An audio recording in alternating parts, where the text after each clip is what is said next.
Bismillahirrahmanirrahim. Assalamualaikum warahmatullahi wabarakatuh. Alhamdulillahirabbil alamin wa bihi nasta'in 'ala umuri waddin wassalatu wassalamu 'ala asyrafil anbiya'i wal mursalin sayyidina Muhammadin wa 'ala alihi wa ashabihi ajma'in. Amma ba'd. Rabbi shrah li sadri wa yassir li amri wahlul 'uqdatam min lisani yafqahu qawli. Rabbana zidna 'ilman warzuqna fahma. Subhanaka la 'ilma lana illa ma 'allamtana innaka antal 'alimul hakim. Yang kita hormati guru kita Ibunda Fazil Umamah, Pak Ustazah, Ibu Muhammad sekalian yang berbahagia. Alhamdulillah, syukurlah kita bisa kembali menghadiri ta'lim setelah lebih dari 3 bulan kita tawakuf, berhenti mengadakan ta'lim mulai dari akhir bulan Rajab ya.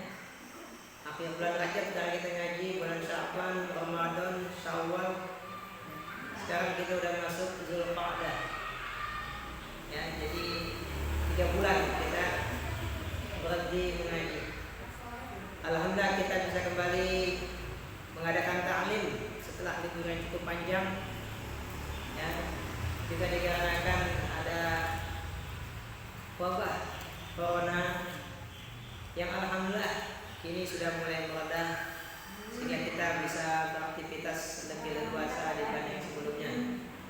Mudah-mudahan Allah segera mengangkat wabah ini dari bumi Indonesia dan dari seluruh muka bumi, sehingga kaum muslimin khususnya dan seluruh umat manusia bisa kembali beraktivitas sebagaimana biasa, dan ta'lim pun bisa kembali seperti biasa. Karena nampaknya hari ini juga masih sedikit yang hadir, nggak sampai setengah dari yang biasanya ya. Biasanya yang hadir banyak, ini setengahnya pun enggak dari yang biasanya ya. Masih pada bingung. Apalagi ibu yang bisa pakai masker. Enggak juga. Ya enggak apa-apa, kalau udah bisa pakai cadar ya, enggak masalah. Ya. Baik ibu sekalian, sebelum kita mulai ta'lim kita, mari kita baca surah Al-Fatihah sebagai wasilah kita mohon kepada Allah Subhanahu wa taala taufik dan hidayah serta inayahnya dengan kita bisa mendapatkan ilmu yang bermanfaat, dan tak lupa kita dekat pada pada ini untuk orang tua kita, sanak famili kita, guru kita telah meninggal dunia. Wabil khusus guru kita bapak kami almarhum Ustaz Kiai Muhammad Siddiq Jailani. Ala hadiniya wa ala kulli hadiyatin salihah wa rahmatin nabi. Al-Fatihah. A'udzu billahi minasy syaithanir rajim. Bismillahirrahmanirrahim. Alhamdulillahi rabbil alamin arrahmanir rahim maliki yaumiddin. Iyyaka na'budu wa iyyaka nasta'in. Ihdinas siratal mustaqim. Siratal ladzina an'amta 'alaihim ghairil maghdubi 'alaihim waladdallin. Amin. Bismillahirrahmanirrahim. Kita lanjutkan kajian kita tentang potret wanita muslimah dalam Al-Quran dan hadis.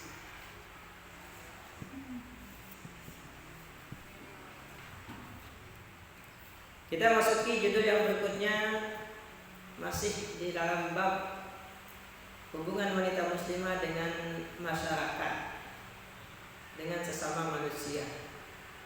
Di antara sifat yang harus dimiliki oleh wanita muslimah dalam hubungannya dengan sesama manusia atau dengan masyarakat adalah menahan lidahnya dari gosip atau ghibah.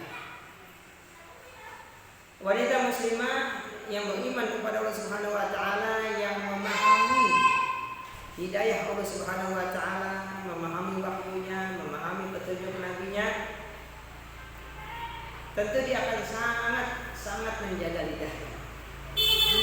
Menjaga lidahnya diantaranya dari ghibah atau gosip.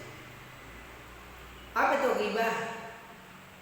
Dalam sebuah hadis Nabi bersabda, "Antazkura akhaka fima yakrahu." Antazkura akhaka fima yakrahu. Kamu menyebut tentang saudaramu yang dia enggak suka. Jadi kalau kita membicarakan tentang seseorang apa yang dia nggak suka, itu namanya ghibah. Ya, patokannya itu dia nggak suka. Kalau kita ngomong tentang sesuatu dia nggak suka, itu namanya ghibah. Walaupun yang kita omongin memang benar ada. Makanya sahabat tanya, ya Rasul, kalau yang kita katakan memang benar ada, gimana? Ya itulah ghibah. Tapi kalau yang kamu omongin nggak ada, itu namanya buhtan. Apa buhtan? Tuduhan. Terhadap saudaranya tentang sesuatu yang nggak ada. Jadi kita ngomongin orang, memang benar ada. Kita nggak ngarang. Cuma yang kita omongin dia nggak suka, itu namanya ghibah. Ya. Nah, sesuai dengan kalimatnya ghibah itu dari kata ghaba ya ghibu, artinya tidak hadir. Arti kita ngomonginnya di belakangnya. Di belakangnya. Kalau di depannya gimana? Nanti ada bab berikutnya nanti. Ini bukan di belakang, di depannya langsung. Nah, itu berikutnya nanti itu. Ya. Nanti bab berikutnya. Jadi kita ngomongin orang di belakang dia, dia kata ghaba ya ghibu, artinya apa? Tidak hadir di tempat. Berarti ghibah kita bicarakan orang dia nggak ada. Makanya kita nyebutnya gosip. Sebenarnya gosip itu bahasa Inggris ya. Bahasa Arab itu ghibah. Ngomongin orang. Orang kita ngomongin apa yang dia nggak suka. Apa yang dia nggak suka. Ya. Allah Subhanahu Wa Taala berfirman dalam surah Al-Hujurat ayat 12 yang berisikan tentang larangan gosip atau ghibah. A'udzubillahi minasyaitonir rajim. Wala yaghtab ba'dukum ba'dha. Janganlah sesama kalian saling menggibah. Yaghtab ba'dukum. Sebagian kalian menggibah ba'dha sebagian yang lain. Si A gosipin si B. Si B gosipin si A juga. Ya, nggak boleh. Jadi, dia gosipin gue gosipin lagi ya. Jangan. Ya. Jangan dia gosipin kita gosipin lagi, nggak boleh. Nah, kalimatnya wala yaghtab ba'dukum ba'dha. Kemudian Allah menggambarkan betapa buruknya orang yang melakukan ghibah. Ayuhibbu ahadukum ayyakula lahma akhihi maitan fakarihtumu. Orang yang menggibah saudaranya diumpamakan seperti orang yang memakan daging saudaranya yang sudah mati. Kalau daging kambing maitah, tapi ya maitah itu matinya nggak disembelih. Kalau kita terjemahkannya bangkai. Ada yang makan daging kayak gini? Nah, ini manusia lagi. Ya Allah. Makanya fakarihtumu, pasti kamu nggak akan suka. Jadi Allah langsung ya yang menggambarkan, mengilustrasikan betapa buruknya ghibah itu seperti seorang yang memakan daging saudaranya yang sudah mati. Maka kalian tidak akan suka. Lalu diakhiri dengan ayat ini diakhiri dengan wattaqullah. Takutlah pada Allah. Takutlah pada Allah, bukan pada manusia. Bukan pada manusia. Jadi kalau kita mau gosip, kita ingat Allah, kita ingat janji. Ya. Innallaha tawwabur rahim. Kalau terlanjur kita gosip, ngomongin orang, kita ingat cepat-cepat istighfar, taubat kembali. Cepat-cepat taubat dan kembali kepada Allah Subhanahu wa Ta'ala. Nah, itu ayat yang berisikan tentang larangan ghibah atau gosip. Dalam hadis Nabi kita, beliau bersabda memberikan gambaran seorang muslim adalah man salimal muslimuna min lisanihi wa yadihi. Seorang muslim adalah al muslimu, kata Nabi, man salimah, orang yang selamat al-muslimuna, orang-orang muslim yang lain, min lisanihi, dari lidahnya, wa yadihi, dari tangannya. Maksudnya gimana? Kita ini muslim jika orang lain selamat dari lidah kita. Artinya apa? Kita nggak ngomongin dia. Wa yadihi, tangannya, kita nggak menyakiti dia, nggak mengambil hak dia. Jadi kalau orang lain selamat dari lidah kita, selamat dari tangan kita, berarti kita muslim. Berarti kalau orang lain nggak selamat dari lidah kita, jadi objek omongan kita, jadi objek gosipan kita, berarti kita bukan muslim. Bukan muslim. Nah, seorang wanita muslimah menyadari bahwa saya ini muslimah. Berarti jangan sampai orang saya ngomongin, berarti lidah saya menyentuh kehormatan dia, lidah saya membuat dia nggak suka. Jadi dia merasa kalau muslim nggak patut melakukan hal yang demikian. Ya. Kemudian dalam sebuah hadis yang diriwayatkan oleh Imam Abu Daud dari Aisyah radhiyallahu anha, suatu ketika Aisyah ulama berkata kepada Nabi tentang Sofia, hasbuka Sofia, hasbuka min Sofia, cukuplah bagimu Sofia. Sofia itu kan salah satu dari istri Nabi. Aisyah juga istri Nabi. Kada wa kada, Sofia itu begini, nah, gitu ya. Begini. Maksudnya apa? Pakai isyarat tangan, Sofia itu, nah gitu ya. Ya kan? Nggak pakai kalimat, nggak pakai kalimat. Gimana? Sakit. Maksudnya apa? Kosiro pendek. Itu nggak pakai kalimat, nggak pakai lidah, cuma pakai isyarat doang. Ya? Cuma pakai isyarat doang, nggak pakai lidah. Ya?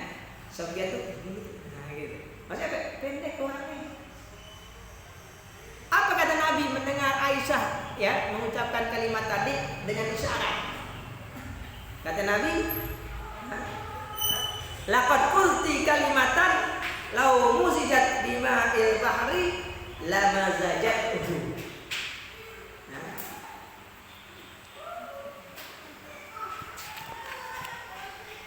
Law qulti kalimatan, seandainya kamu mengucapkan satu kalimat. Karena emang kan Aisyah nggak bilang kalimat apa, cuma pakai isyarat kan, cuma tangannya doang begini nih, ya, tangannya mengisyaratkan sesuatu, nggak pakai kalimat. Lau kulti, seandainya kamu mengatakan kalimatan, satu kalimat, maaf, saya ulangi, laqad kulti, laqad kulti kalimatan, kamu telah mengatakan satu kalimat, padahal Aisyah nggak mengatakan, cuma dengan isyarat. Lau muzijat bima'il bahr, seandainya satu kalimat ini dicampur di air lautan, lama zajathu, pasti akan mencampur lautan tersebut. Ibarat ini kalimat warnanya hitam. Kalau ditaruh di air laut, hitam semua air laut. Saking kotornya kalimat tersebut, sampai-sampai bisa mengotori air laut. Jadi riba itu kalimat yang kotor. Para Aisyah nggak mengucapkan kalimat qasirah, nggak bilang pendek, cuma dengan isyarat doang. Itu juga sama Nabi sudah dianggap riba. Ya, sudah dianggap riba. Nah itu buruknya riba atau gosip tadi. Kemudian dalam hadis lain,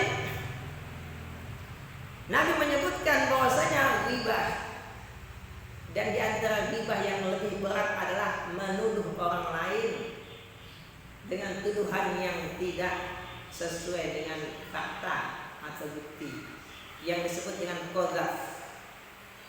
Menuduh wanita muslimah melakukan zina. Ya. Dan ini termasuk dosa besar. Nabi bersabda, "Ijtanibus sab'al mubiqat." Jauhilah 7 dosa besar. Kila ya Rasulullah, wa ma hunna? Sahabat berkata kepada Rasulullah, ya Allah, apa 7 dosa besar tadi? Nabi menjawab. Yang pertama asyirku billah, mensekutukan Allah Ta'ala. Yang kedua sihir. Yang ketiga qatlun nafsil lati haramallahu illa bilhaq, membunuh seorang yang Allah haramkan kecuali dengan alasan yang dibenarkan. Jadi membunuh manusia termasuk dosa besar kecuali dibenarkan, seperti kisos. Ya, kisos kan membunuh juga, tapi tadi dibenarkan, rajam pun demikian. Nah, yang diharamkan yang tidak dibenarkan itu termasuk dosa besar. Ya. Enggak, kalau membunuh bukan dosa besar. Ya, tetap nggak boleh, tapi bukan dosa besar. Ya, bukan dosa besar. Tetap tidak boleh membunuh hewan kecuali memang dibutuhkan untuk dimakan atau membahayakan. Begitu prinsipnya. Hewan yang kita butuh buat makan tentu boleh kita bunuh, atau hewan itu membahayakan. Tapi kalau enggak boleh kita bunuh. Ya, gitu. Kemudian yang berikutnya aklu malal yatim, memakan harta anak yatim. Makan harta anak yatim. Jadi kalau jelas ini harta pun anak yatim, ada di tangannya, misalkan anak yatim itu yang belum balik, bapaknya meninggal, hartanya dipegang sama uangnya misalkan, ame encingnya misalkan, ya, dimakan sama dia. Nah, itu dosa besar.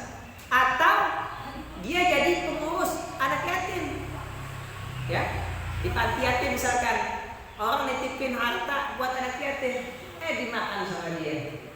Itu juga makan harta anak yatim. Nah, seperti itu.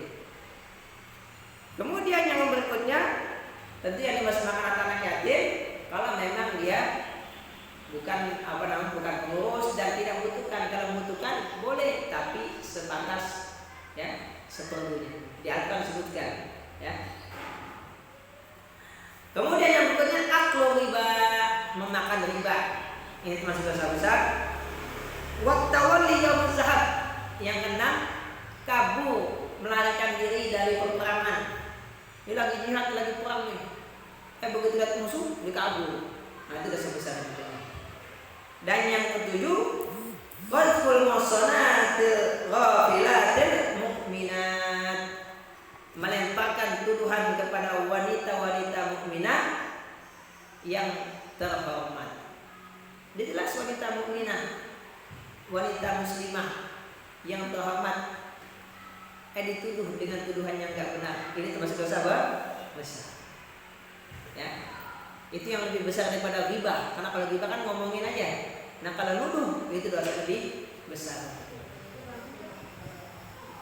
Nah, yang pertama syirik, yang kedua sihir, yang ketiga membunuh, ya, membunuh manusia, ya, tanpa alasan yang dibenarkan. Udah apa tuh?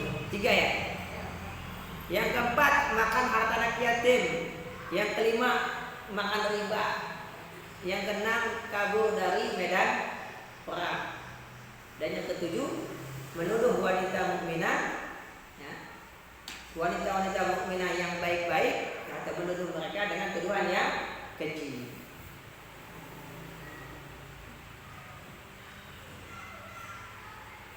Nah, bagaimana dengan kita nih? Ini kita lagi di majlis. Tiba-tiba seorang di antara yang hadir gosip, ngomongin teman kita, ngomongin saudara kita, ngomongin sahabat kita, ngomongin orang lain. Gimana sikap kita? Sikap kita bukan hanya tutup kuping, nggak cukup. Atau kabur, keluar dari majlis, nggak cukup. Tapi apa? Stop. Suruh tutup mulut orang. Maaf, jangan ngomongin orang. Begitu. Ya? Kita bela orang yang sedang diomongin. Kita tutupi aibnya kalau memang ada. Kita jaga kehormatannya. Menjaga, membela suatu kewajiban. Ya, bahkan bisa menjadi penyebab selamat dari neraka. Kita lihat hadis berikut diriwayatkan oleh Imam Ahmad. Nabi bersabda,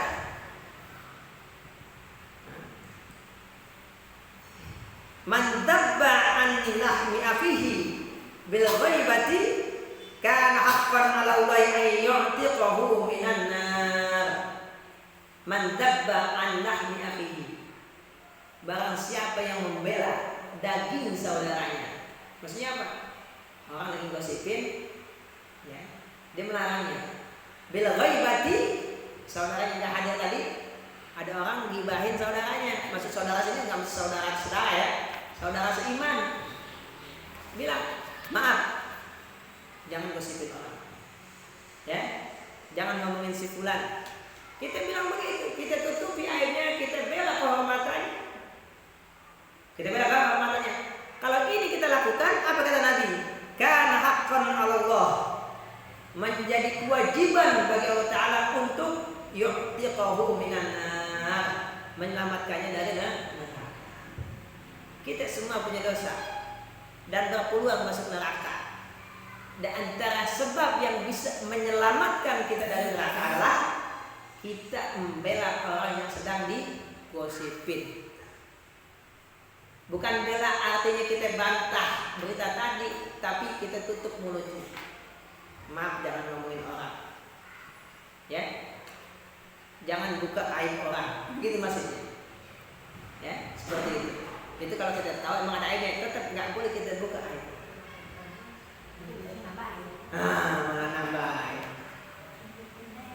Malah nambah. Jadi ikutan dosa. Asal saya nggak ngomongin, saya mau dengar doang, ya ini mati juga dong. Saya nggak ngomongin, saya cuma dengerin doang, sama aja, ikutan juga. Nah, orang kalau gosip gak ada dengerin, ini diem. Nah, kita dengerin dia ngomong, betul nggak? Ya kan? Orang lagi gosip, kita dengerin, ini terusin, coba kita tinggal, dia diem kan gitu, ya kan? Berarti sama aja kalau kita ikut dengerin, berarti sama aja memberikan kesempatan kepada buat gosip. Tapi ternyata nggak cukup kita biarkan dan kita tinggal, enggak. Tapi kita suruh dia stop, jangan ngomongin orang. Ini kalau kita bisa begini nih ya. Nah ini hadis saya bilang, hadis sahih diriwayatkan oleh Imam Ahmad. Kalau belum bisa tinggalin doang, Ya, yaitu baru menyelamatkan diri doang namanya. Belum dapat fadilah ini berarti kan? Belum dapat fadilah ini. Ya, kan amal kan ada tingkatannya gitu ya. Ya pahalanya juga sesuai dengan tingkatannya. Kalau kita cuma pergi nggak ikut dengar doang ya, cuma nyelamatin diri doang. Tapi kita membela saudara kita yang sedang digosipi.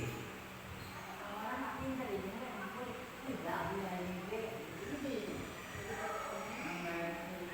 Ya begitulah tantangan orang untuk berbuat kebaikan. Orang baik nggak dimusuhi, tapi kalau orang mengajak kebaikan dimusuhi. Nabi sebelum jadi nabi nggak ada musuhin, nggak ada, ya kan? Nabi kan memang sudah orang baik sebelum jadi nabi. Ada musuhin? Nggak ada musuhin Nabi. Semua orang nggak ada musuhin, walaupun Nabi nggak pernah ikutan mabuk, Nabi nggak pernah ikut nyembah berhala, ya kan? Nabi orang baik, nggak ada musuhin. Tapi begitu Nabi mengajak kebaikan, ya kan, meninggalkan keburukan, baru dimusuhin. Jadi kalau kita jadi orang baik, insya Allah nggak ada musuhin. Tapi kalau kita ngajak kebaikan, melarang kejahatan, pasti ada musuhnya. Pasti ada musuhnya, ada pasti. Mungkin nggak ada, begitu. Ya. Nah kalau musuh kita orang jahat, kita bersyukur, berarti kita orang baik. Begitu kan? Kan hukum alam begitu, ya kan? Kalau kita dimusuhin sama orang jahat, berarti kita orang baik, karena sesama orang jahat nggak musuhan, malah diajak. Gitu. Ya, nah itulah hadis-hadis dan Al-Quran tentang ghibah atau gosip. Ya. Dan yang berikutnya, yang juga harus dimiliki oleh seorang wanita muslimah adalah menjaga lidahnya dari adu domba. Apa adu domba? Si A dibilang begini supaya berantem sama si B. Si B bilang begini supaya berantem sama si A. Ya. Kalau di Al-Quran tuh digambarkan gambaran tentang istrinya Abu Lahab ya. Hammalatal hatab. Jadi orang yang adu domba itu digambarkan seperti orang membawa kayu bakar. Maksudnya apa? Lempar kayu bakar sini kebakaran, maksudnya kebakaran gitu. Kalau bahasanya ngomporin, nah, kalau bahasa kita ngomporin ya. Sini dikomporin, biar berantem sama sini. Sini ngomporin, biar berantem sama sini. Itu namanya adu domba. Ya. Bahasa Arabnya apa? Namimah. Namimah. Nah, orang yang suka berbuat namimah, yang suka mengadu domba adalah orang yang paling buruk yang ada di muka bumi ini. Nah, dalam sebuah hadis yang diriwayatkan oleh Imam Ahmad, Nabi bersabda, "Khiyaru ibadillah alladzina idza ru'u dzukirallah." Hamba-hamba Allah yang paling baik adalah yang jika diperlihatkan dia ingat Allah Ta'ala. Diperlihatkan apa? Diperlihatkan kebaikan. Diperlihatkan kebaikan. Ya. Sebaliknya, wa syiraru ibadillah al-masya'una bin namimati al-mufarriquna bainal ahibbati al-baghuna lil ghura'a ya lil ghura'i al-anata. Hamba Allah yang paling jahat, paling buruk adalah al-masya'una bin namimah. Orang yang menjalan kemana-mana menyebarkan namimah, adu domba. Datang ke si A dipanasin, dia berantem dengan B. Datang ke B dipanasin, dia berantem sama A. Ya, supaya berantem. Kalau kita menemukan sesuatu yang tidak baik, jangan kita sampaikan kepada orang yang bisa menjadi penyebab dia berantem. Maaf, misalkan nih, ibu melihat suami seseorang, katakanlah selingkuh misalkan, jangan sampai ke istrinya jadi berantem. Paham ya? Paham nggak? Jangan sampai kita berantem jadinya. Ya? Terus gimana? Kalau memang ada yang bisa kita lakukan untuk memperbaiki, lakukan. Kalau nggak ada, ya sudah. Ya? Gimana caranya? Ya berarti kita sampaikan ke pihak yang lain yang bisa menyelesaikan kalau kita nggak bisa. Jadi karena ibu-ibu mungkin lain, kalau laki-laki misalkan kita datengin, ya kan? Kemarin saya lihat kamu jalan-jalan sama perempuan, baru punya bini ya. Nah, ini kalau laki-laki ya, ini kalau ibu kan lain. Kalau laki-laki ya, gitu ya. Kita bilang gitu. Nanti baru nikah lagi, yang undang-undang. Nah, bahasa bercandanya gitu. Jangan lulus selingkuh, jangan. Ya kan? Nanti baru nikah lagi. Gimana kalau jalan berdua sama perempuan? Gak kabar-kabarin, yang undang-undang nikah lagi. Karena kita tahu emang nikah lagi boleh, gitu kan? Nah, kalau emang nikah sini pasti malu kan? Pasti deh, dia malu. Ya kan? Besok dia mau jalan lagi, nah udah kelihatan ketahuan, nah gitu. Nah itu kalau laki-laki sama laki-laki ya. Nah kalau perempuan mau ngapain coba? Kayaknya hampir mustahil kan ngomong sama laki tadi kan? Mau ngomong sama bininya, jadi ribut malah. Jadi ribut. Kan kata Nabi apa? Man kana yu'minu billahi wal yawmil akhir falyaqul khairan. Ingat kalimatnya khairan. Khairan itu artinya apa? Kebaikan. Berarti sebelum kita ngomong, pastikan omongan kita akan mendatangkan kebaikan. Gitu. Jadi bukan hanya kebenaran, tapi kebaikan. Memang benar kita lihat, tapi kalau kita ngomongin jadi salah, tidak ngomongin. Gitu ya? Benar yang kita lihat, tapi kalau kita ngomong jadi salah, jangan ngomongin. Begitu. Tapi kalau kita bisa melakukan sesuatu yang bisa tentang kebaikan, kan kalau nggak ada, ya udah. Karena kewajiban kita sebatas kita mampu. Gitu. Ya. Kemudian yang kedua al-mufarriquna bainal ahibah. Nah ini orang yang memisahkan di antara dua orang yang saling mencintai tadi. Ya kan? Karena kita sampai ke istrinya jadi berantem. Ya, atau kita bilang gini, tadi digosipin sama si Anu, nah kan gitu. Padahal sebelumnya baik-baik aja kan? Tadi digosipin sama si Anu, akhirnya jadi berantem. Padahal sebelumnya hubungannya baik-baik aja, biasa aja, ya kan? Cuma gara-gara kita nyampein berita tadi, jadi berantem. Emang benar ada digosipin, kita dengar, ya kan? Tapi kalau kita sampein, jadi berantem. Jadi berantem. Bahkan saya pernah nanya pada guru saya yang bilang ini, ya Syekh, seandainya ini saya pernah melakukan suatu kesalahan terhadap orang tapi dia nggak tahu nih, saya melakukan kesalahan terhadap dia tapi dia nggak tahu kalau saya melakukan, apakah perlu saya kasih tahu dan minta maaf? Kata saya, selama hubungan kamu baik-baik aja, karena dia nggak tahu, nggak perlu kamu kasih tahu. Karena kalau kita kasih tahu bisa jadi tadi dia baik-baik jadi marah. Oh lu ya, tadi gitu, ya kan? Oh jadi lu tuh, yang tadinya hubungan kita baik-baik aja, gara-gara kita ngomong jadi marah. Paham ya? Nah lalu gimana? Ya udah kamu perbaiki aja di belakang. Kalau haknya berupa harta, balikin tanpa dia tahu.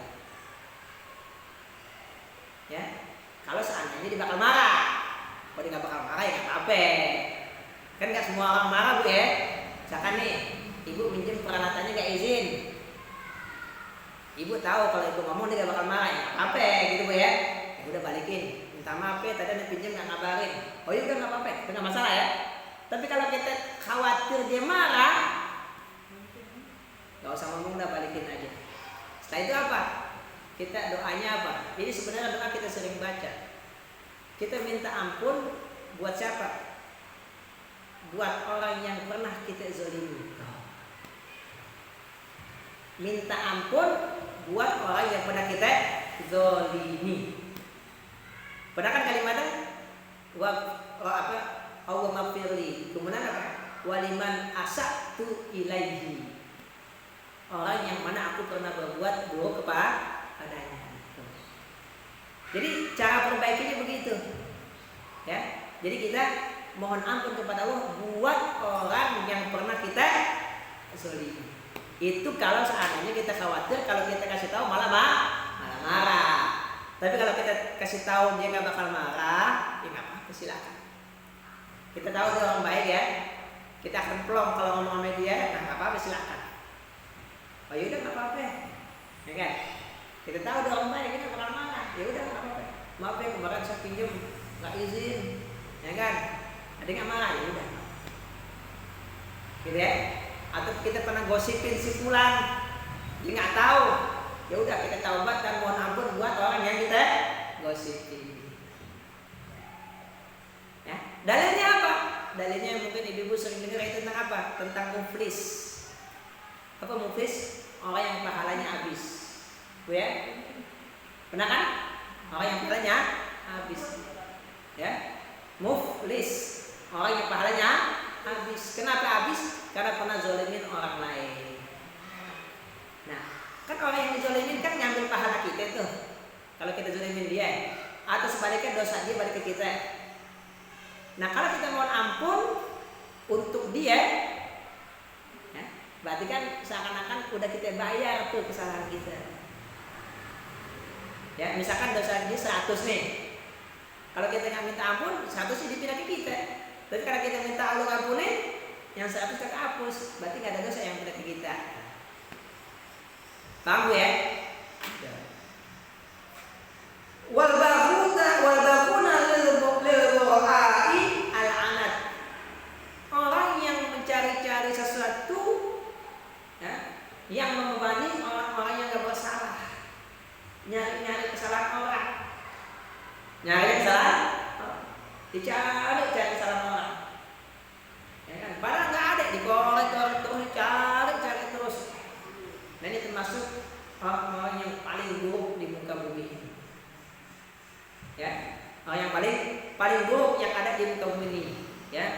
mengadu domba, ya. Kemudian memecah belah, ya. Kemudian mencari-cari kesalahan orang lain. Nah, orang yang seperti ini kata Nabi apa? La yadkhulul jannah. Enggak masuk surga. La yadkhulul jannata nammamun. Orang yang suka mengadu domba enggak masuk surga. Ya tentu kalau belum bertaubat. Ya, kalau bertaubat insyaallah Allah terima taubatnya, Allah ampuni dosanya, enggak jadi masuk neraka. Gitu. Ya. Nah kemudian yang lebih parah nih, ini sebenarnya sangat menakutkan hadis berikutnya. Orang yang melakukan namimah mengadu domba itu azabnya dimulai sejak dia masuk kuburan. Jadi nggak nunggu neraka, nggak nunggu akhirat, nggak nunggu kiamat. Begitu masuk kuburan udah mulai disiksa. Coba bayangin. Ya, mana hadisnya? Ini hadisnya nih. Hadis diriwayatkan oleh Imam Bukhari dan Muslim. Ya, suatu ketika Nabi melewati 2 buah kuburan. Lalu Nabi berhenti. Dan Nabi berkata, "Amma innahuma la yu'adzabani." Ini kedua orang nih yang ada di kuburan sedang diadab. Ya tentu Nabi tahu karena Nabi ya, kalau kita nggak tahu, bagus nggak tahu. Kalau tahu, nggak ada yang tinggal samping kuburan, ya? Nggak ada tinggal samping kuburan. Wa ma yu'adzabani fi kabirin. Ini tidak diazab karena dosa besar. Jadi sedang diazab bukan karena dosa besar. Apa dosanya? Amma haduhuma fakar yang syibin namimah. Adapun salah satu dan keduanya ketika hidup dia berjalan-jalan menebarkan namimah adu domba. Wa ammal akhar fakana la yastabri'u min baulihi. Adapun yang satu lagi dia tidak bersih dalam kencingnya. Ya, ini ada yastabri, artinya kencing sampai tiris, ada yastatir, ya ini ketika buang hajat enggak pakai penutup ya, barangan aja, enggak di ruang tertutup, ya. Gitu. Kemudian ya, Nabi mengambil sebatang pelepah kurma yang masih basah. Yang masih basah berarti masih hidup. Ya kan? Pada bi'asi bi rabbin, Nabi minta diambilkan sebatang kurma yang masih hidup gitu. Fasyaqa isnaini, dibelah 2 oleh Nabi. Subhanallah ala hada wahidan wa ala hada wahidan. Kemudian Nabi tancapkan satu di atas kuburan si A, satu lagi di atas kuburan si B. Ini pelepahnya masih hidup. Kemudian Nabi berkata, la'annahu an yukhaffifa 'alai anhuma ma lam yaibasa. Semoga dengan sebab ini Allah ringankan azab keduanya selama batang kayu ini belum kering. Karena kalau masih basah berarti masih hidup. Kalau nanti sudah mati. Nah kalau masih hidup berarti masih bertasbih. Nah tasbihnya pohon tersebut bisa menjadi sebab turunnya rahmat Allah. Karena kalau Allahnya Nabi itu bukan pengharapan dan pengandaian, tapi pasti. Nah pelajaran dari sini apa? Tadi kita katakan dosa namimah sudah diturunkan sejak pelakunya masih di kubur. Jadi nggak nunggu hari kiamat. Berat. Termasuk dosa tidak bersih ketika buang air kecil. Nggak tiris, kencing sembarangan, kena bajunya, ketika sholat masih najis. Ini walaupun dosa kecil, bukan dosa besar, tapi tetap menjadi sebab azab. Namun Allah Ta'ala yang maha pengasih, maha penyayang, mengilhamkan, mewahyukan kepada Nabi salah satu cara untuk meringankan siksa kubur adalah dengan ditanamnya pohon tadi. Ya, tentu atas izin Allah, otomatis. Nggak otomatis ya kalau Allah izinkan terkabul, kalau nggak izinkan nggak terkabul. Ya, nah dari sinilah para ulama menyimpulkan kalau pohon bertasbih bisa menyebabkan turunnya rahmat, apalagi manusia.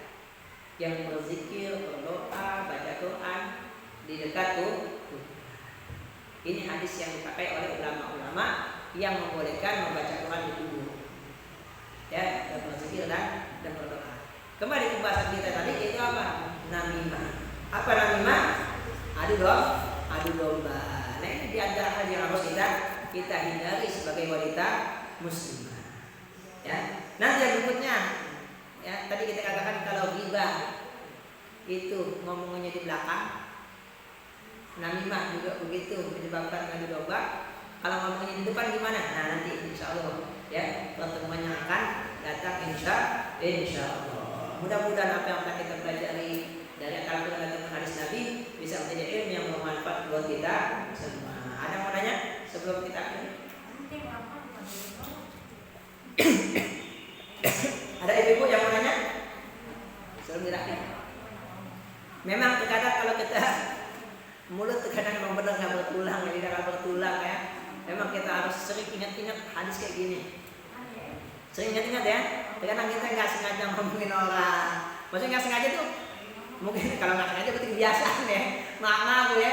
Kalau kita bilang, oh nggak sengaja, sesuatu nggak sengaja berarti kebiasaan, karena kan spontan.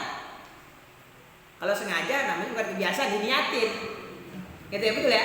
Kalau nggak sengaja berarti kebiasaan dong. Ya Allah nggak sengaja ngomongin orang lah. Itu malah lebih berat lagi apa? Karena jadi kebiasaan namanya. Ya, nah ini kita jaga lidah kita ya, agar kita tidak yang melakukan ghibah, tidak melakukan namimah. Ya, karena dua hal ini memang tidak mudah kita hindari. Ya, dan sangat mudah kita temuin di mana-mana. Sekarang kita ngomongin si A, ngomongin si B, gitu ya. Ini kita harus hati-hati. Mudah-mudahan dengan demikian Allah pun melindungi kita. Iya sekarang.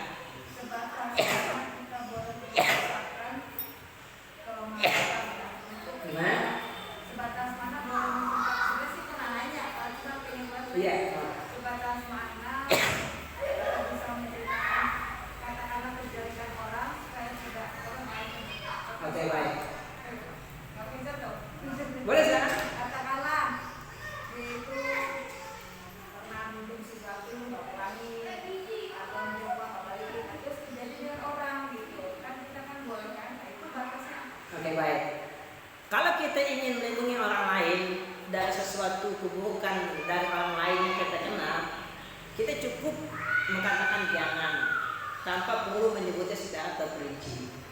Misalkan nih, ada orang mau melamar si fulan, nanya kita, saya pengen lamar si fulan, menurut kamu gimana? Nanya kan? Nah kita harus amanah, nggak boleh kita bohong. Kalau memang menurut kita si fulana tadi nggak cocok buat dia, cukup bilang jangan deh, nggak cocok buat kamu. Udah gitu aja, nggak perlu sebutin karena gini, gitu ya. Nggak perlu sebutin ya. Kalau menurut saya sih, karena kamu nanya ya, menurut saya ya, ini kamu nggak cocok sama dia. Udah gitu aja, ya. Nggak perlu sebutin karenanya. Dia tuh begini, nah nggak perlu. Kalau dia nanya, Hah? kalau dia nanya, Ya. nggak usah. Ya udah pokoknya kan kamu nanya saya Lena. Ya menurut saya kamu nggak cocok sama dia, udah gitu aja. Ya kan? Begitu. Ya kan? Nggak cocok. Walaupun memang kita menyebutkan sesuatu tentang seseorang karena ada kepentingan seperti khidbah tadi, itu masih diperbolehkan. Tapi nggak berlebihan tadi, makanya nggak berlebihan.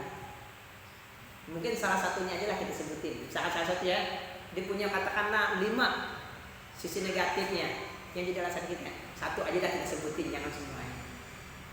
Ya, nah itu termasuk yang dibolehkan kita menyebutkan. Jadi ini ghibah yang dimaafkan. Kenapa? Karena ada kepentingan yang besar. Karena kan dia mau melamar, berarti kan mau jadi pasangan hidup seumur hidup kan? Jangan kita tutupin. Jangan kita tuh, apa aja kita palsuin.